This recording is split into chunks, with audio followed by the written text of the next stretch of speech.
Olá! Se você está pensando em migrar de país, tem alguns erros que você não deve cometer. Então fica aqui nesse vídeo que hoje eu vou abordar 4 erros que você deve evitar ao emigrar para Portugal.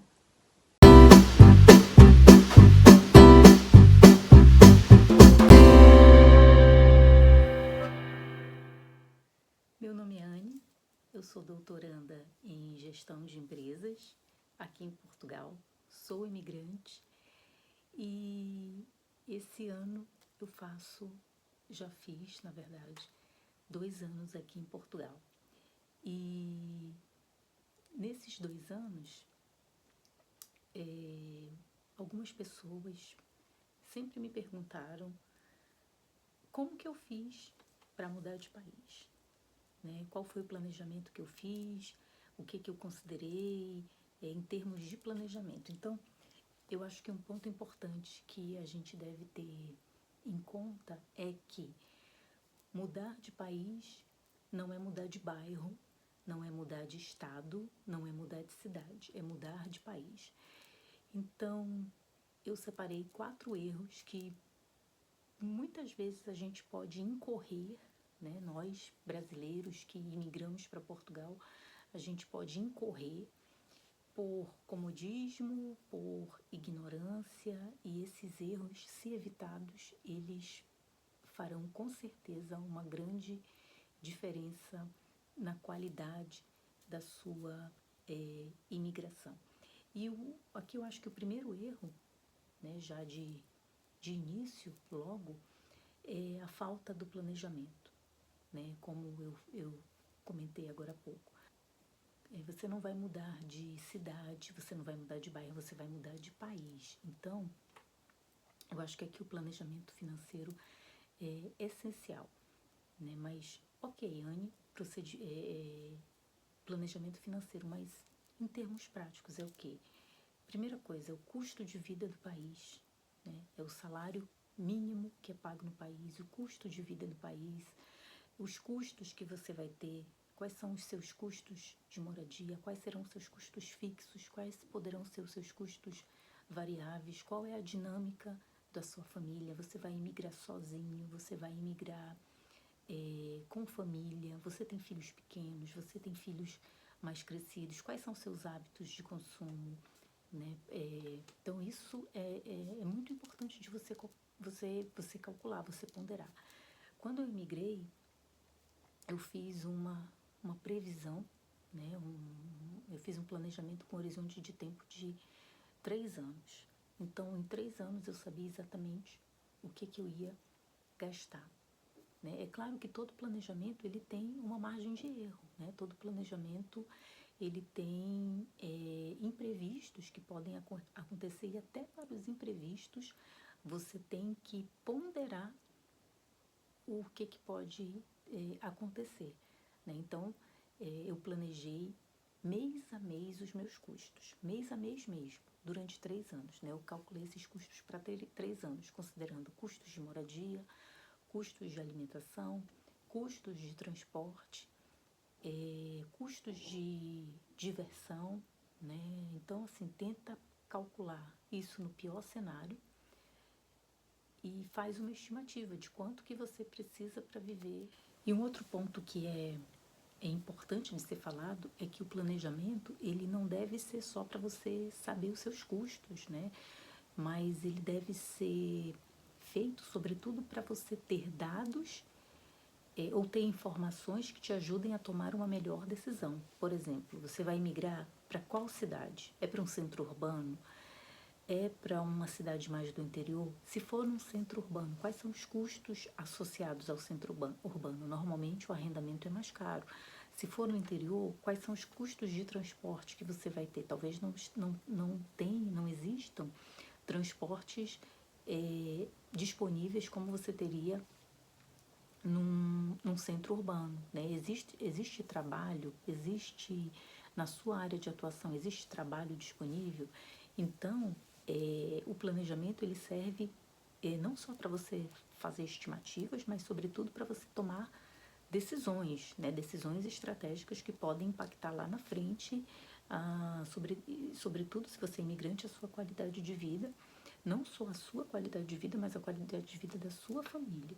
Então, é mês a mês, gente, é um exercício, é um esforço, é um exercício que você tem que fazer para tentar minimizar a margem de erro em relação aos custos que você vai ter. Eu lembro que quando eu ainda estava no Brasil, eu entrava nos sites do Pingo, dos supermercados, né, do Pingo Doce, do Continente, e eu simulava a minha cesta básica, né, as minhas compras do mês, para eu ter uma estimativa, para eu ter uma ideia de quanto eu iria gastar por mês de mercado, né. Lembro também que eu pesquisava sobre custos relacionados à eletricidade, à energia, a telefone, né, aos arrendamentos. Então, isso é fácil, relativamente fácil de você pesquisar na internet. Os custos com transporte no primeiro ano, como eu estava indo para fazer o doutorado, eu andava direto na faculdade,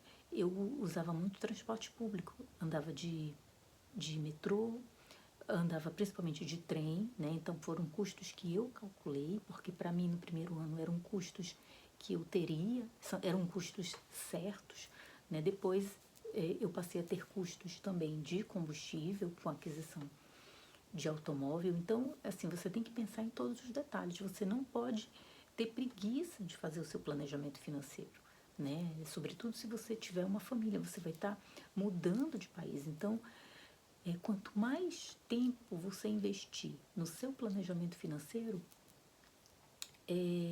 menores talvez sejam as surpresas, né? E isso é muito importante, gente, muito importante mesmo. E olha, eu nem falei aqui de outros dimensões, de outras dimensões de planejamento, como documentação, como visto, não, eu estou falando só de planejamento financeiro, né? Aquele valor que você tem quando você colocar o pé aqui em Portugal para viver os próximos anos da sua vida. Então, invista um pouco de tempo, né? Seja detalhista mesmo, peque pelo excesso e não pela omissão de informações, tá? Então, acho que essa dica é essencial. A segunda dica é ignorar a burocracia, né? E aqui eu quero só frisar que eu não estou falando mal de Portugal. Não, eu estou constatando um fato. Aqui em Portugal existe uma burocracia. Não estou falando mal, existe uma burocracia. No Brasil também existe burocracia. E ignorar a existência dessa burocracia pode deixar você frustrado. Então, se prepare para o pior cenário, se prepare para ter que lidar com a burocracia para que você não fique ansioso, para que você não fique estressado, né? Tente, na medida do possível, se antever a toda a documentação. E aí, quando eu falo burocracia aqui, eu falo em relação a vistos, eu falo em relação a tirar a documentação assim que você chegar aqui em Portugal.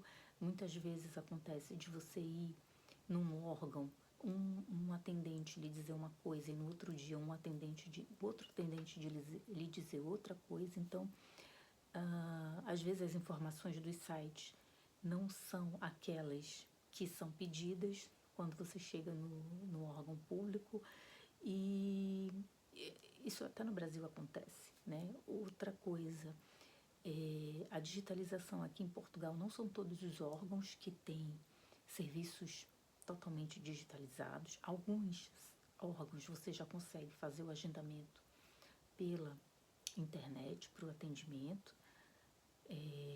Isso é um ponto muito positivo, né? Em 2 anos que eu estou em Portugal, muita coisa já mudou, tanto em termos de visto, em processamento de autorizações de residência, a própria emissão de NIF, a própria emissão do título de residência. Então, são coisas que o governo vai melhorando para tentar reduzir a burocracia e também tentar responder às demandas, né, que surgem em relação aos imigrantes que chegam. Mas tenha esse ponto de atenção, não ignore a burocracia. Por quê?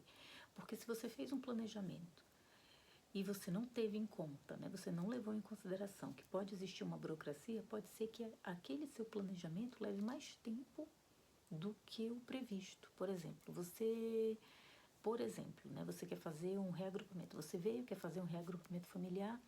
Gente, agora, setembro de 2024, o reagrupamento familiar só está disponível para crianças até 15 anos, né? Para adolescentes até 15 anos. Então, se você teve, né, alguma situação que você estava esperando reagrupamento familiar para algum membro da sua família acima de 15 anos, não tem, por enquanto não tem vaga. Então, é a burocracia e muitas vezes os processos, os trâmites mudam de uma hora para outra e você tem que estar atento, né? Se você conhecer um bom advogado aqui em Portugal, um advogado de confiança, talvez lhe ajude, né? O meu processo eu fiz tudo sozinho, mas porque eu tinha tempo também na época e tinha algum conhecimento no sentido de vasculhar a internet, né? Você tem que também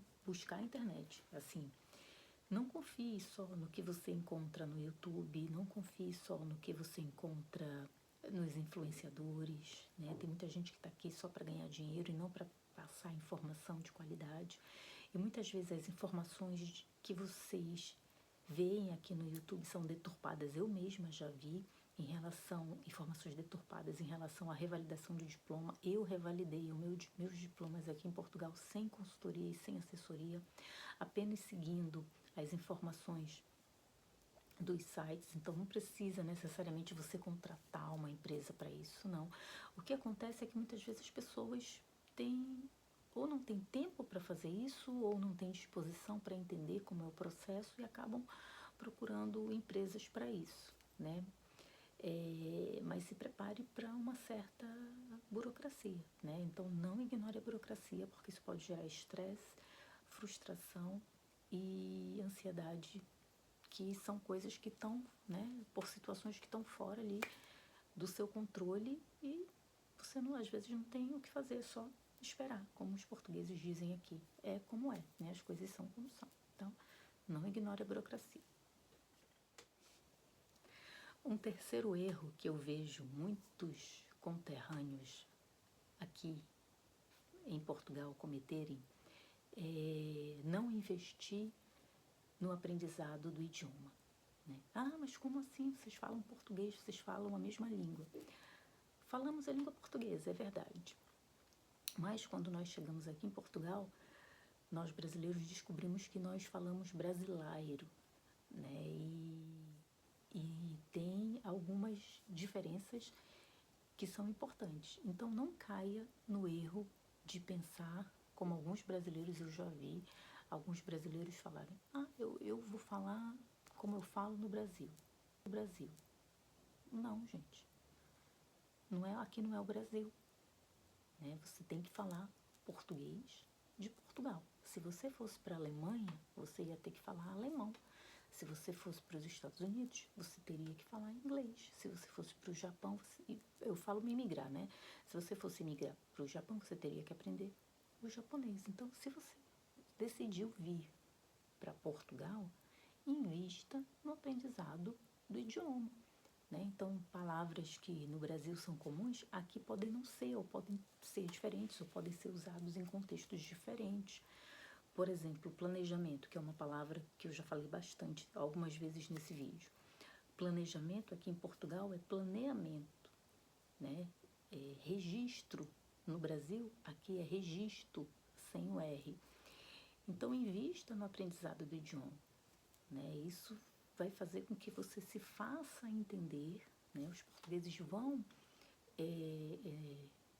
perceber que você está se esforçando para ser entendido, né? Afinal, nós que somos os imigrantes, nós que temos que nos adaptar à cultura do país, né? Nós que temos que nos adaptar à realidade com a qual nós estamos tendo contato, né? Se fosse um imigrante para o Brasil, são os imigrantes que têm que fazer esse esforço de aprender o idioma falado lá no Brasil, né? Que tem que aprender o português.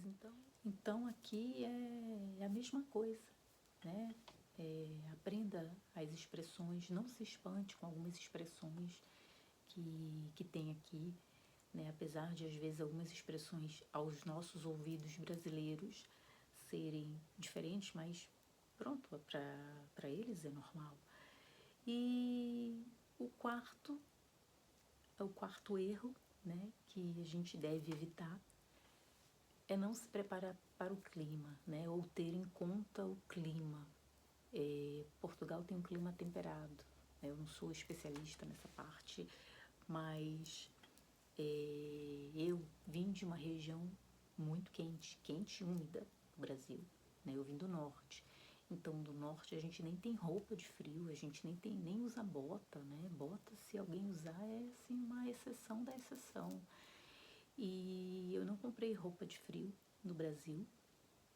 Eu comprei minhas roupas de frio todas aqui em Portugal, porque não vale a pena. As roupas lá de frio da minha região não aguentam o inverno português, né? Que nem é em relação a outros países aqui da Europa, nem é um inverno tão rígido, mas para alguém que veio do norte do Brasil é um inverno frio, né? Então tenha em conta, se prepare, né? Aprenda a se vestir no frio, isso é muito importante. Às vezes eu via que eu não sabia me vestir para o frio porque eu nunca precisei aprender a me vestir para o frio, porque na minha região não tinha frio, né? Então a gente precisa aprender a se vestir para o frio, a se proteger no frio, né? Então aprender a se vestir em camadas, né? Aprender a usar os sapatos apropriados para quando está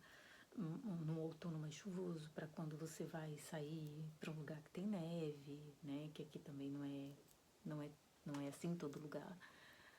Mas é um erro comprar roupa no Brasil, eu acho que é um erro, dependendo da região do Brasil, né? Vamos lá, também o Brasil é um continente, né? Então eu sei que tem regiões muito frias, tem lugares, melhor dizendo, tem lugares muito frios no Brasil, e que talvez essas regiões que já têm o inverno no Brasil, talvez aguente o frio daqui, mas na minha região, tô falando de quem vem do norte, do nordeste, quem da minha região não tem roupa para frio, né? Lá no norte nós usávamos jaqueta para ir ao cinema, né? Que era o único lugar que tinha frio, vamos colocar assim, né? Vamos colocar nesses termos. Então, ignorar a influência que o clima tem na nossa vida é um erro, né? E ignorar a influência que o clima tem no nosso humor é um erro. Eu lembro agora no último outono, acabou o verão, começou o outono e o tempo começa a ficar mais escuro, começa a ficar mais chuvoso, né? Começa a ficar mais nublado. E eu lembro que o sol parece que traz vida, né? E eu ficava assim, ao final da tarde, depois do trabalho, eu ficava assim, nossa, o tempo tá estranho, tá um aspecto triste. E isso, às vezes, pode influenciar o nosso humor, né? Então, o sol, o calor do sol, a luz do sol, né? É importante. Então, isso para dizer o quê? Isso tudo para dizer o quê? Que prepare-se para o frio, né? Mas prepare-se aqui. Se você vem, sobretudo, do norte e do nordeste, prepare-se aqui. Compre as roupas aqui. Não compre roupa de frio no Brasil se você vem do norte e nordeste. Não compre, né? Compre roupa de frio aqui, sapato aqui. Aprenda a usar as meias por baixo das calças. Aprenda a comprar as roupas apropriadas aqui. Porque isso faz diferença para você se proteger do frio. É isso. Então, se inscreve no canal, né? Deixa aí a sua pergunta se você quer saber em relação a uma questão que pode ser um erro, que não pode, né? Se você conhece alguém que esteja vindo para Portugal e acha que esse vídeo pode ajudar a pessoa, manda esse vídeo para a pessoa, assina o sininho aí das notificações e até um próximo vídeo. Beijo!